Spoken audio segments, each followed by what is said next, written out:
ทักทายตอนแรงๆครับผมให้กำลังใจคนทำงานนะครับบ่ว่าสิทำงานอยู่บ้านหรือว่าเดินทางไปทำงานอยู่ที่กรุงเทพกรุงไทยเมืองลางเขาเอื่นแต่เฮาคนอีสานนี่อยู่เมืองสูงแต่เวลาลงกรุงเทพเขาเอื่นเมืองลางคิดพ่อพญานะครับพ่อเคยสอนนะครับหรือว่าผู้เฒ่าเคยเว้าไว้ตอนผมสิออกไปเป็นสร้างนี่แหละไปทำงานสร้างนะเพิ่นว่าคันมึงบ่เก่งมึงอย่ากลับมาเด้อ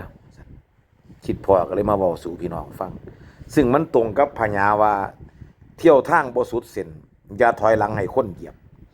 ตายก็ตายหน้าพุ่นเขาจังเอิ้นว่าหารนะครับพญาผู้เฒ่าสอนคำนี้เนี่ยโอ้โหแต่คิดย้อนไปจนฮอดปัจจุบันนี่มันลึกซึ้งครับสอนคนอีสานบ้านเฮาได้เบิดทุกคนครับที่เดินทางไปทำงานกรุงเทพก็สร้างนะครับพ่อแม่สอนดีเด้ครับหมายถึงว่าคันไปแล้วนี่คันล่มเหลวกลับมาเขาก็เหยียบก็ย่ำเขาก็ว่านั่นหมดมันหมายถึงการไปทำงานพร้อมการไปเรียนพร้อมบางคนส่งลูกเรียนกลับขึ้นมาที่บ้านก็เว้าพื้นเรียนก็บ่จบไปติดยากันผู้ชายผู้หญิงก็ไปได้ผัวพญาตัวนี้มันควบคุมเลยครับผมก็เลยคิดพอแต่ว่าคันเว้าถ้าไปได้ดีไปแล้วไปให้สุดคุดให้ถึงภาษาบ้านเฮาเว้ากันให้เข้าใจก็คือบ่ได้ดีก็บ่อยากกลับมาอยากอายคนความอยากอายคนนี่มันดีบ่ครับดีครับอยากอายในทางที่ดีคือย่านกลับมาละย่านพ่อแม่เสียหน้าเสียตาลุยงานจนสำเร็จคือผมนี่เรื่องเที่ยเฒ่าแก่เพิ่นบ่สอนให้สมัยไปอยู่น้ำร้านซ่อมครับเพิ่นให้เอาตาน้องหรือว่าเฮ็ดงานหนักมีแต่ยกหมอแบตไปซาดอย่างเดียวงานที่สิไปฝึกนั่นฝึกนี่บ่เฮ็ดให้เฮาเลยครับบ่สอนให้เฮาเลยจังซี่ท้อถอยแต่ผมบัดมีอ้ายคนหนึงเพิ่นเป็นสร้างใหญ่อยู่หั่นเพิ่นได้สอนให้ผมก็จำเอาแต่เป็นคนหัวดีครับคราวเดียวก็เป็นครับก็เลยกลับมาบ้านอย่างองอาจครับยามปีใหม่สงกรานต์ออกรถมอไซค์ห้างคันหนึงมาพุ่นแล้วครับสมัยตะกี้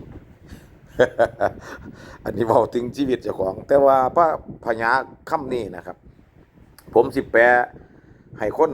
เข้าใจง่ายๆว่าคันคนสิออกจากบ้านนี่บ่สิไปเรียนก็สร้างสิไปกรุงเทพกรุงไทยทำงานอีหยังก็สร้างรับจ้างก็สร้าง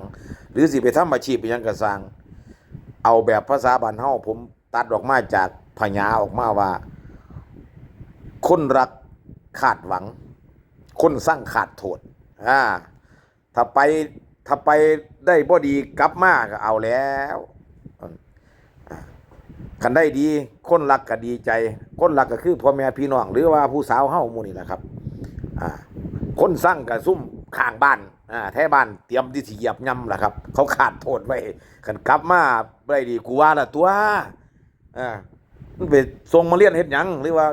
ให้เงินมันไปทำงานเมืองนอกเฮ็ดหยังกลับมามันก็บ่ได้หยัง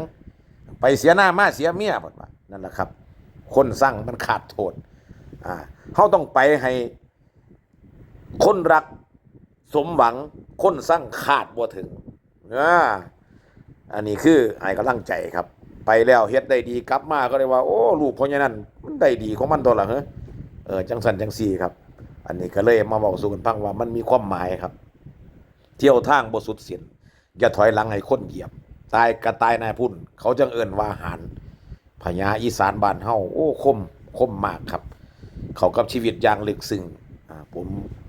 ผมคิดพอจังไดมื้อนี้ผมก็เลย เอามาบอกให้ฟังว่าชีวิตเจ้าของผ่านจุดนี้มาแล้วนะครับเพราะฉะนั้นเฮาต้องไปให้คนรักสมหวังคนสร้างขาดบ่ถึงนะครับเด้อฝากพี่ฝากน้องไว้ครับผม